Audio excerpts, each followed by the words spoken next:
नमस्कार दर्शकों, मैं आचार्य रत्ना राजीव मिश्रा हमारे YouTube चैनल हस्तरेखा ज्ञान में आपका हार्दिक स्वागत करती हूँ। देखिएगा, आज हम एक हथेली में आपको बताएंगे कि एक ध्वजा का जो साइन होता है वो आपको क्या देता है, और ध्वजा का साइन जिस जगह आता है वो क्षेत्र हम बताएंगे मंगल के क्षेत्र में आ रहा है।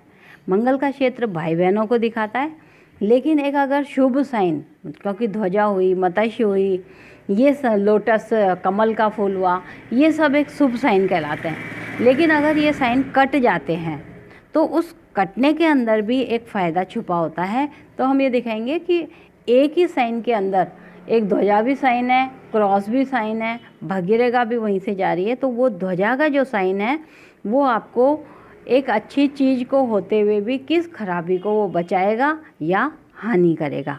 तो आइए हम एक हाथ का परीक्षण करेंगे। उस हाथ में आपको वो निशान बताएंगे, उस निशान का फल बताएंगे कि कहाँ कहाँ से उस जगह को देखना चाहिए। देखते हैं हम इस हाथ को।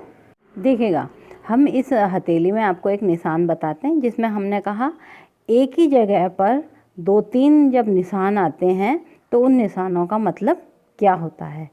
एक फ्लैग होता है जिसे हम झंडा भी कहते हैं, कि ध्वजा का जो साइन होता है वो इसी एक साइन को अगर हम 2-3 जगह से देखें तो वो आपको स्थिति बताता है कि एक अच्छा खासी जो ध्वजा का साइन है वो कहीं हमको अच्छी चीज़ दे करके कुछ खराब चीज़ तो नहीं दे रहा, या फिर किसी खराबी को ये ध्वजा जो है वो काट तो नहीं रही। तो हथेली में उस निशान को हम देखेंगे इस जगह पे।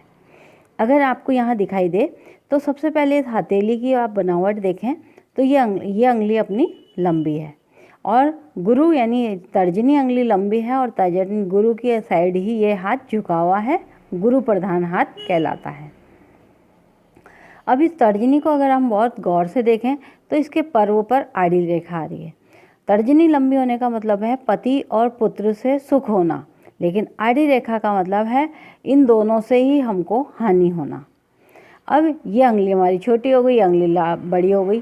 शिक्षा क्षेत्र में आपको बहुत सफलता देगा, लेकिन कहीं ये स्थिति बता रहा है कि परिवार चिंता तो नहीं आ जाएगी। तो हम परिवार के लिए देखते हैं जीवन रेखा। जीवन रेखा आपको दिख रही है तो ये यहाँ से खंडित हो रही है। अब हम एक बात करते हैं कि ध्वजा की और एक अच्छे साइन की, ये साइन आपको दिखाई देगा इस जगह पर। यहाँ पर आपको एक पहले ध्वजा दिखाई दे रही है, एक वो ध्वजा को बीच में से कट कर रहा है ये वाला। ये हमारे को भाग्य रेखा कई अगर देखें तो वो एक सिंगल लाइन को देख करके कि भाग्य रेखा तो क्या साइन शानदार है, ये भाग्य रेखा दिखाई दे रही है। इसने इस ध्वजा को काटा है, एक अपने आप में एक बहुत अच्छी साइन था ध्वजा का। लेकिन इधर से अगर हम देखें तो ये लाइनें हमारी जीवन रेखा को कनेक्ट कर रही हैं, यानी जोड़ने का काम कर रही है।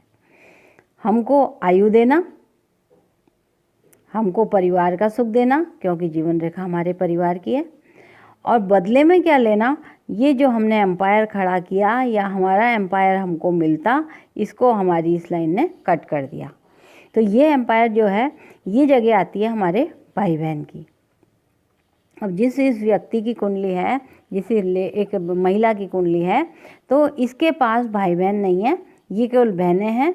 हम ये यहाँ पर जब बहनें हैं और माइल लाइन इतनी लंबी है तो मस्तिष्क रेखा बोलती है कि माँ से लाभ को आप कट करें, तब आपको यहाँ पर पति का लाभ मिलेगा। अगर यहाँ पे माँ से लाभ को आप लेंगे तो आपको वहाँ पर वो गड़बड़ देगा।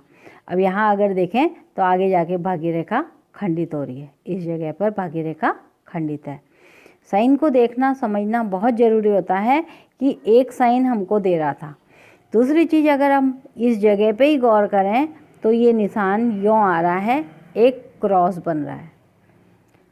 मंगल क्षेत्र पर क्रॉस बनने का मतलब है कि आपकी संतान में कमी होना। अब इनके पास केवल पुत्री संतान है। इसने कहा पुत्र और पति का सुख दूंगा। पति के सुख को इन लाइनों ने, आड़ी लाइनों ने काटा, क्योंकि माँ से लाभ आपको दिखाई दे रहा है। जब तक ये ध्वजा नहीं कटेगी, यानी आप उस लाभ को नहीं हटाएंगे, तब तक वो आपको इस लाभ को लेने में कहीं ना कहीं बांधा दिखाएगा। काफ़ी इनकी प्रॉब्लम चल रही है। तो हमने कहा बस हमारा एक उद्देश्य है आपको एक अच्छे साइन को देखना कि वो एक अच्छा साइन है, वो हमको कोई खराब चिन्ह को कट करने के लिए तो नहीं आया। बहुत बड़ी संपत्ति को अगर आप छोड़ देते हैं तो आपको हानि होगी। हानि अब हम क्यों दिखाते हैं? भूमि, भवन, वाहन, माता, इस अंगली से देखते हैं, कनिष्का से।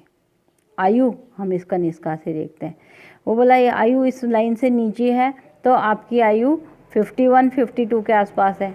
जीवन रेखा यहाँ कट होकर के भी जुड़ रही है, तो आपको आयु दे, पति और बच्चे का लाभ दे, तो आपको माँ की जगह छोड़नी पड़ेगी। अब अगर इसको ज़रा साफ करते हैं,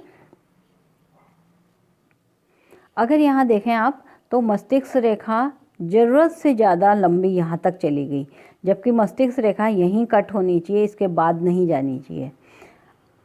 हृदय रेखा एक्सेस लंबी होकर के इससे टकरा करके ये यहाँ योग बना रही है। ऐसा यहाँ एक खंडित भाग है, तो वो बोल रहा है जो एम्पायर तुमको अपनी माँ से इतना मिलने वाला था उसको खंडित करो। ये जो है इसने बताया, वो बोल रहा है खंडित करो, तब मैं तुमको, ये क्रॉस संतान को मना करता है। ये ध्वजा अगर संतान को ले देगा तो एक संपत्ति को मना करेगा। इसलिए इन सब को मिला करके फिर हम साइन देखते हैं कि इनको पति लाभ मिलेगा, पुत्र लाभ मिलेगा, जीवन साथी, ये अपनी माँ का लाभ मिलेगा, पैतृक संपत्ति मिलेगी। अब ये गुरु की अंगली वाला झुकाव वाला इंसान थोड़ी सी एडामेंट होता है, या फिर वो बोलते हैं अहंकारी भी बोल सकते हैं हम उसको, या वो जिद्दीपन में अगर आ जाए। तो गुरु की जिद्द क्या होती है? वो आपको हटीपन, शनि हटीपन देता है, गुरु जिद्द में अहंकार भी दे देता है। तो अपने अहंकार के कारण ही कहीं विवाह में खराबी तो नहीं आएगी, इस बात का बहुत ध्यान रखना पड़ता है। तो हम बोलते हैं थोड़ा सा अपने नेचर पर भी ध्यान रखें। आप किसी चीज़ के लिए अगर बहुत ज़्यादा जिद्दी हो रहे हैं तो उसको कंट्रोल करें। उपाय के रूप में ही हम आपको बताते हैं कि थोड़ी सी अपने कर्म परिवर्तन करें तो आपको बेनिफिट हो जाएगा, क्योंकि कर्म से ही भाग्य बनता है। जब तक आप अपने कर्मों पर ध्यान नहीं देंगे तो कहीं ऐसा ना हो, हमारा जो कर्म वाला हाथ है, ये लेफ्ट हैंड है, लेडी का है, तो ये कर्म वाला हाथ है। कर्म वाले हाथ में अगर कोई साइन आ रहे हैं हानि के, तो वो हानि भुगतनी ही पड़ती है। धन या परिवार की हानि इनको भुगतनी पड़ेगी। हम बोलते हैं सबसे पहले आप धन छोड़ दें, परिवार बचा लें। अगर यहाँ पर परिवार चले गया, उस धन की कोई वैल्यू नहीं रहेगी। पहनने के लिए अगर हमने बोला, सबसे पहले हमने इनको कहा एक मोती पहनना, यहाँ आप एक पुखराज पहनना, सबसे ही बेस्ट रहेगा। वो इनको ये गुरु की जो कंट्रोल एक ख़राब स्थिति है वो सही कर देगा।